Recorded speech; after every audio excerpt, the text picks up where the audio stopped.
नमस्ते, money capital channel में आप सबका स्वागत है। तो आज हम इस वीडियो में कृति नॉलेज एंड स्किल लिमिटेड इस कंपनी के बारे में फुल इंपॉर्टेंट डिटेल्स देखने वाले हैं, ताकि हमें ये पता चल सके कि कंपनी की फ्यूचर की ग्रोथ कैसे होगी और आने वाले दिनों में हमें ये कंपनी एक मल्टीबैगर रिटर्न देते हुए देखने को मिल सकती है या फिर नहीं। तो इसके लिए हमें कंपनी के रिलेटेड जो इंपॉर्टेंट डिटेल्स है, जैसे कि कंपनी कौन से बिजनेस में काम करती है, कंपनी की बैलेंस शीट में कंपनी के ऊपर कितना बोरोइंग्स है, साथ ही में कंपनी के कैश फ्लोज कैसे और कंपनी के latestly profit and loss statement और कंपनी का क्वार्टर फर्स्ट का जो फाइनेंशियल रिजल्ट है उसमें कंपनी ने कैसे परफॉर्मेंस किया है, उन सब के बारे में हमें इन्फॉर्मेशन देखनी पड़ेगी, ताकि हमें पता चलेगा कि कंपनी की करंटली पोजीशन कैसी है और आने वाले दिनों में कंपनी एक अच्छी ग्रोथ करते हुए देखने को मिलेगी या फिर नहीं। तो कंपनी के रिलेटेड जो इंपॉर्टेंट डिटेल्स है उसमें सबसे पहले हम कंपनी का जो बिज़नेस है उसके बारे में इंफॉर्मेशन देखेंगे, क्योंकि कंपनी का बिज़नेस फ्यूचरिस्टिक होगा तभी कंपनी फ्यूचर में एक स्टेबल परफॉर्मेंस करते हुए देखने को मिलेगी, वरना नहीं। तो ऐसे में कंपनी का जो बिज़नेस है वो इम्पोर्टेंट होता है। तो इसीलिए सबसे पहले हम कंपनी का बिज़नेस कैसा है उसके बारे में इंफॉर्मेशन देखते हैं। तो कृति नॉलेज स्किल लिमिटेड इस कंपनी के बारे में देखेंगे तो कंपनी का जो मेनली बिजनेस है उसके बारे में देखेंगे तो कंपनी कंप्यूटर ट्रेनिंग और उसके साथ ही में एजुकेशन सर्विस प्राइमरली हमें इंफॉर्मेशन टेक्नोलॉजीज़ का डोमेन है उसमें यहाँ पर प्रोवाइड करते हुए देखने को मिल रही है। तो ऐसे में कंपनी का जो बिजनेस है वो हमें एजुकेशन सेक्टर और साथ ही में आईटी सेक्टर से रिलेटेड यहाँ पर देखने को मिला है। तो ऐसे में कंपनी का फ्यूचर का जो परफॉर्मेंस है वो फ्यूचर में भी स्टेबल रहते हुए देखने को मिल सकता है और कंपनी की जो ग्रोथ है वो होते हुए देखने को मिल सकती है। तो कंपनी का जो बिज़नेस है वो फ्यूचर में स्टेबल होने के साथ ही में कंपनी के जो बिज़नेस के परफॉर्मेंस है वो भी अच्छे होने चाहिए। सिर्फ कंपनी का बिज़नेस फ्यूचरिस्टिक होने से कंपनी अच्छी ग्रोथ करते हुए देखने को नहीं मिलेगी। तो इसीलिए कंपनी के रिलेटेड जो और इम्पोर्टेंट डिटेल्स है उसके बारे में इंफॉर्मेशन देखते हैं। तो उसमें कंपनी का अगर क्वार्टर फर्स्ट का जो फाइनेंशियल रिजल्ट है उसके बारे में हम यहाँ पर इंफॉर्मेशन देखते हैं। तो उसमें सबसे पहले हम कंपनी का सेल्स देखेंगे। तो जून 22 का जो क्वार्टर फर्स्ट है उसमें अभी कंपनी ने 2.52 करोड़ का सेल्स किया है, जो कि इसके कंपेरेटिवली क्वार्टर फोर में मार्च 22 में कंपनी का सेल्स 2.36 करोड़ का था। तो एक छोटी सी ग्रोथ कंपनी के सेल्स में क्वार्टरली बेसिस हुई है। और उसके साथ ही में ईयर और एयर बेस में कंपनी का परफॉर्मेंस देखेंगे तो पिछले साल के क्वार्टर फर्स्ट में कंपनी का सेल्स सिर्फ 39 लाख का था, जो कि अभी बढ़कर 2.52 करोड़ हुआ है। तो ऐसे में कंपनी का जो सेल्स है उसमें ईयर और एयरबेस में बहुत ही अच्छी ग्रोथ देखने को मिली है, जिसकी वजह से कंपनी का नेट प्रॉफिट और ईपीएस है उसके परफॉर्मेंस है वो भी क्वार्टर फर्स्ट में हमें अच्छे से देखने को मिल सकते हैं। तो कंपनी का जो सेल्स है उसके बाद कंपनी का नेट प्रॉफिट अगर हम देखेंगे तो क्वार्टर फर्स्ट में कंपनी का नेट प्रॉफिट अभी 71 लाख का देखने को मिला है, जो कि क्वार्टर फोर में -2.15 करोड़ का था। तो लॉस से क्वार्टरली बेसिस कंपनी प्रॉफिट में आई है, जो कि कंपनी के बिजनेस के लिए एक पॉजिटिव साइन है। और इसके साथ ही में ईयर और एयर बेस में देखेंगे तो पिछले साल के क्वार्टर फर्स्ट में कंपनी का नेट प्रॉफिट -1.07 करोड़ का था, जो कि अभी 0.71 लाख का है। तो ऐसे में कंपनी पिछले साल के क्वार्टर फर्स्ट में जो लॉस में थी वो अभी हमें इस साल के क्वार्टर फर्स्ट में प्रॉफिट में देखने को मिली है। तो ऐसे में शॉर्ट टर्म रिटर्न और कंपनी के परफॉर्मेंस के लिए हमें एक अच्छा साइन देखने को मिला है। और उसके साथ ही में कंपनी का ईपीएस भी देखेंगे तो और कंपनी का ईपीएस भी क्वार्टरली और उसके साथ ही में ईयर और एयर बेस में प्लस में आया है। तो ऐसे में क्वार्टर फर्स्ट में कंपनी के अभी हमें जो नंबर्स देखने को मिले उसमें कंपनी का सेल्स, नेट प्रॉफिट और ईपीएस है, इन तीनों में कंपनी ने बहुत ही अच्छी ग्रोथ इस साल के क्वार्टर फर्स्ट में की है। तो ऐसे में कंपनी के परफॉर्मेंस के लिए शॉर्ट टर्म के नज़र से हमें पॉजिटिव साइन देखने को मिला है। तो कंपनी का क्वार्टर फर्स्ट का जो फाइनेंशियल रिजल्ट है उसमें कंपनी ने एक अच्छी ग्रोथ की है, जो कि शॉर्ट टर्म के नज़र से एक पॉजिटिव साइन है। लेकिन लॉन्ग टर्म के नज़र से कंपनी को अगर अच्छा परफॉर्मेंस करना है तो उसमें कंपनी को प्रॉफिट एंड लॉस स्टेटमेंट के जो नंबर्स है वो अच्छे दिखाने पड़ेंगे, तभी लॉन्ग टर्म इन्वेस्टमेंट के नज़र से ये कंपनी का शेयर एक अच्छा होते हुए देखने को मिलेगा। इसके बाद कंपनी का प्रॉफिट एंड लॉस स्टेटमेंट है उसके बारे में हम इंफॉर्मेशन देखते हैं। तो इसमें सबसे पहले हम कंपनी का जो सेल्स का सेगमेंट है उसके बारे में इंफॉर्मेशन देखते हैं। तो कंपनी का जो इन्फॉर्मेशन है वो हमें मार्च 17 से देखने को मिली है। तो कंपनी का जो सेल्स है वो मार्च 17 में 4.66 करोड़ का था और उसके बाद 4.95, 5.94, 7.71 और मार्च 21 में अगर हम देखेंगे तो कंपनी का सेल्स बहुत ही डाउन हुआ। लेकिन मार्च 22 में कंपनी का जो सेल्स है वो हमें फिर से अच्छे से बढ़ते हुए देखने को मिला और ट्रेलिंग 12 मंथ्स में भी 7 करोड़ का कंपनी का सेल्स। तो ऐसे में मार्च 21 में कंपनी की जो सेल्स की ग्रोथ है वो डाउन हुई थी, लेकिन मार्च 22 और ट्रेलिंग 12 मंथ्स में कंपनी की जो सेल्स की ग्रोथ है वो हमें थोड़ी सी और बढ़ते हुए देखने को मिली है। तो ऐसे में कंपनी के परफॉर्मेंस के ऊपर इस सेल्स का थोड़ा सा इम्पैक्ट होते हुए देखने को मिल सकता है।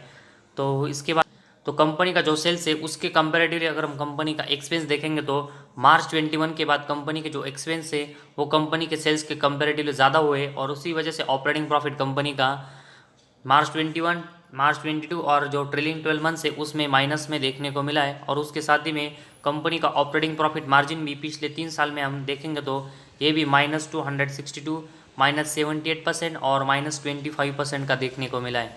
तो कंपनी जो अपना लॉस है वो पिछले 3 साल में कम करने की जरूर कोशिश कर रही है, लेकिन अभी भी कंपनी के जो ऑपरेटिंग प्रॉफिट और ऑपरेटिंग प्रॉफिट मार्जिन है वो पिछले 3 साल में माइनस में है, जो कि इसका सबसे बड़ा कम रीज़न देखेंगे तो कंपनी का सेल्स कम हुआ है और उसके कंपैरेटिवली कंपनी के एक्सपेंस बढ़े हैं। तो ऐसे में कंपनी का अपना जो सेल्स है वो कंपनी को कंटिन्यूस बढ़ाना पड़ेगा और उसके कंपैरेटिव एक्सपेंस कम करना पड़ेगा, तभी ऑपरेटिंग प्रॉफिट और ऑपरेटिंग प्रॉफिट मार्जिन है वो कंपनी का प्लस में आएगा और कंपनी के परफॉर्मेंस इंप्रूव होंगे। तो फिलहाल कंपनी का ऑपरेटिंग प्रॉफिट और ऑपरेटिंग प्रॉफिट मार्जिन है वो कंपनी के परफॉर्मेंस के लिए पिछले 2-3 साल में खराब होते हुए देखने को मिले। और इसके बाद कंपनी का नेट प्रॉफिट देखेंगे तो मार्च 17 में 47 लाख के कंपनी प्रॉफिट में थी, इसके बाद 81 लाख, 53 लाख, 24 लाख। लेकिन अगर हम पिछले 3 साल में देखेंगे तो मतलब मार्च 21 में कंपनी का जो लॉस है वो -3.62 करोड़, मार्च 22 में -4.12 करोड़ और ट्रेलिंग 12 मंथ्स में कंपनी का लॉस है वो हमें 2 करोड़ का देखने को मिला है। तो ऐसे में ऑपरेटिंग प्रॉफिट और ऑपरेटिंग प्रॉफिट मार्जिन में कंपनी जो पिछले 3 साल में लॉस में थी वैसे ही कंपनी अभी हमें पिछले 3 साल में लॉस में देखने को मिली है। और उसके साथ ही में कंपनी का ईपीएस भी हमें पिछले 3 साल में माइनस में देखने को मिला है। तो ऐसे में कंपनी का जो सेल्स की ग्रोथ कम हुई है और उसके कंपेरेटिवली कंपनी का जो एक्सपेंस बढ़ा है उसकी वजह से प्रॉफिट एंड लॉस स्टेटमेंट में कंपनी के जो ऑपरेटिंग प्रॉफिट मार्जिन, कंपनी का नेट प्रॉफिट और ईपीएस है ये सभी लॉस में गए। और इसी वजह से लॉन्ग टर्म के नज़र से अगर हम देखेंगे तो कंपनी के परफॉर्मेंस है वो अभी हमें अनस्टेबल देखने को मिले। तो ऐसे में मार्च 22 और जो ट्रेलिंग 12 मंथ्स है मतलब पिछले जो 12 मंथ्स है उसमें कंपनी अभी हमें लॉस में देखने को मिल रही है। सिर्फ अभी हमने क्वार्टर फर्स्ट का जो फाइनेंशियल रिजल्ट देखा जून 22 का, उसमें कंपनी हमें नेट प्रॉफिटेबल देखने को मिली है। तो ऐसे में सिर्फ शॉर्ट टर्म के नज़र से कंपनी के लिए एक अच्छा पॉइंट होते हुए देखने को मिला है, ना कि लॉन्ग टर्म के नज़र से जिस तरह कंपनी के प्रॉफिट एंड लॉस स्टेटमेंट में कंपनी लॉस मेकिंग देखने को मिली। इसके बाद कंपनी की जो बैलेंस शीट है उसके बारे में हम इंफॉर्मेशन देखते हैं। तो उसमें सबसे पहले कंपनी के जो रिजर्व है वो देखेंगे तो मार्च 22 में कंपनी के रिजर्व -6.36 करोड़ के है, जो कि मार्च 21 में -2 करोड़ के थे। तो पिछले 2 साल में देखेंगे तो कंपनी का रिजर्व ये भी माइनस में गया है और उसके कंपेरेटिवली अगर हम कंपनी का बोरिंग्स देखेंगे तो ये जीरो हमें देखने को मिला। तो ऐसे में इन्वेस्टमेंट की नज़र से देखेंगे तो कंपनी डेट फ्री होना ये कंपनी के परफॉर्मेंस के लिए बहुत ही पॉजिटिव साइन होता है, जो कि अभी हमें इस कंपनी के रिलेटेड देखने को मिला है कि कंपनी डेट फ्री है, लेकिन कंपनी का जो रिजर्व है वो माइनस में गया है। तो ऐसे में कंपनी का जो रिजर्व माइनस में गया है वो कंपनी को यहाँ पर प्लस में लाना पड़ेगा। तो कंपनी की जो बैलेंस शीट है उसमें कंपनी अभी हमें डेट फ्री देखने को मिली है। तो ऐसे में कंपनी सिर्फ अपना सेल्स ग्रोथ यहाँ पर अच्छा करती है और उसके कंपेरेटिवली एक्सपेंस कंट्रोल कर पाती है। तो ऐसे में कंपनी हमें जून 22 का जो क्वार्टर फर्स्ट का फाइनेंशियल रिजल्ट है उसमें जो प्लस और प्रॉफिटेबल देखने को मिली, वैसे ही कंपनी हमें कंटिन्यूस प्रॉफिटेबल देखने को मिलेगी। तो ऐसे में आने वाले क्वार्टर्स और साल में उसमें कंपनी अपना जो सेल्स है वो यहाँ पर ग्रोथ कर पाती है या फिर नहीं, उसके ऊपर हमें कंटिन्यूस फोकस देना पड़ेगा।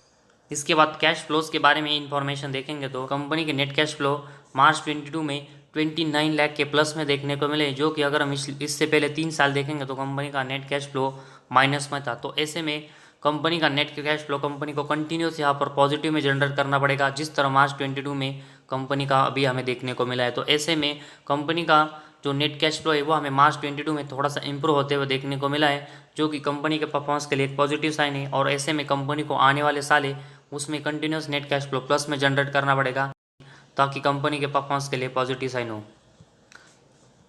इसके बाद कंपनी के डेप्टर डेज देखेंगे तो मार्च 22 में कंपनी के डेप्टर डेज 172 देखने को मिले हैं, जो कि मार्च 21 में 1200 के पास देखने को मिले थे। और उससे पहले अगर हम देखें 243 और 256 देखने को मिले। तो पिछले 3 साल के कंपेरेटिवली मार्च 22 में देखेंगे तो कंपनी के डेप्टर डेज है वो बहुत ही इंप्रूव हुए, जो कि कंपनी के परफॉर्मेंस के लिए पॉजिटिव साइन है। लेकिन इसके साथ ही में कंपनी की इन्वेंटरीज अगर हम देखेंगे तो ये पूरा सेक्शन हमें एम्प्टी देखने को मिला है, वो कंपनी के परफॉर्मेंस के लिए थोड़ी सी निगेटिव बात है। तो ऐसे में कंपनी को इसको आने वाले साल में दिखाना पड़ेगा।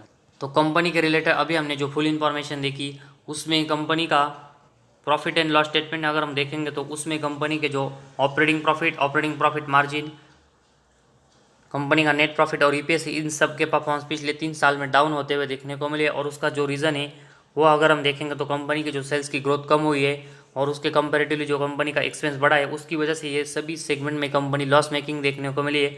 और लॉन्ग टर्म के नज़र से लॉस मेकिंग कंपनी में यहाँ पर इन्वेस्टमेंट करना रिस्की हो सकता है, जो कि अभी कंपनी के रिलेटेड देखने को मिला है। तो क्वार्टर फर्स्ट का जो फाइनेंशियल रिजल्ट है उसमें हमें कंपनी जो प्रॉफिटेबल देखने को मिली है, उसकी वजह से हम इस कंपनी में एक छोटी इन्वेस्टमेंट अभी कर सकते हैं। और उसके साथ ही में कंपनी के डेब्टर डेज जो इंप्रूव हो रहे हैं, कंपनी का नेट कैश फ्लो हमें मार्च 22 में प्लस में देखने को मिला है। ये भी कंपनी के परफॉर्मेंस के लिए थोड़ा सा पॉजिटिव साइन है। तो ऐसे में इन सब पॉजिटिव साइन को मिलाकर देखेंगे तो एक शॉर्ट टर्म के नज़र से छोटी इन्वेस्टमेंट अभी हम इस कंपनी में कर सकते हैं। लेकिन लॉन्ग टर्म के नज़र से अगर किसी को इस कंपनी में यहाँ पर इन्वेस्टमेंट करनी है तो ऐसे में इसके लिए कंपनी को अपने जो प्रॉफिट एंड लॉस स्टेटमेंट में कंपनी लॉस मेकिंग देखने को मिली है, उसमें कंपनी को यहाँ पर प्रॉफिटेबल होना पड़ेगा। जिस तरह अभी हमें क्वार्टर फर्स्ट का जो फाइनेंशियल रिजल्ट है उसमें कंपनी प्रॉफिटेबल देखने को मिली है, और उसके लिए कंपनी को आने वाले जो क्वार्टर 2 और क्वार्टर 3 और उसके साथ ही में क्वार्टर 4 है, इन सब में कंपनी को प्रॉफिटेबल होना पड़ेगा। और ऐसे में कंपनी पूरे साल में हमें प्रॉफिटेबल होते हुए देखने को मिलती है, तो ज़रूर हम इस कंपनी में लॉन्ग टर्म की नज़र से एक बड़ी इन्वेस्टमेंट के बारे में सोचेंगे। तो फिलहाल कीर्ति नॉलेज इस कंपनी के अभी हमें जिस तरह परफॉर्मेंस देखने को मिले, और उसके साथ ही में कंपनी जो एजुकेशन से रिलेटेड और आईटी सेक्टर से रिलेटेड हमें काम करते हुए देखने को मिल रही है, और कंपनी ने जो कुछ सेगमेंट में यहाँ पर अच्छा परफॉर्मेंस किया है उसकी वजह से एक छोटी इन्वेस्टमेंट अभी हम इस कंपनी में कर सकते हैं। और आने वाले दिनों में कंपनी के परफॉर्मेंस और इम्प्रूव होते हैं तो ज़रूर हम इस कंपनी में लॉन्ग टर्म की नज़र से और एक ज़्यादा इन्वेस्टमेंट की नज़र से सोचेंगे। तो आज हमारे इस वीडियो में बस इतना ही। अगर आपको हमारे वीडियो पसंद आया तो इस चैनल को ज़रूर सब्सक्राइब कीजिए।